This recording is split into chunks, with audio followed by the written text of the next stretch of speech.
Ден 6 от Public Speaking Challenge. Времето е отвратително. Много гадно, минорно. Но няма значение, защото все някога ще се оправи.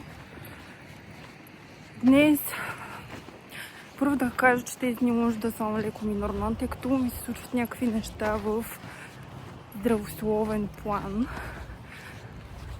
които не са много приятни. Затова днешната тема, за която искам да говоря, е страхове. И колко е важно да човек да се бори с страховете си.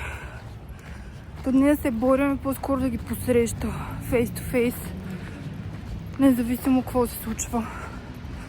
Защото то каквото има да става, ще стане така или иначе. И в момента това е нещо, което аз правя. Затова те някой се струва малко минорно, то може би е точно така. Надявам се, че ще ми мине скоро и че най-доброто, което трябва да се случи, ще се случи общо взето.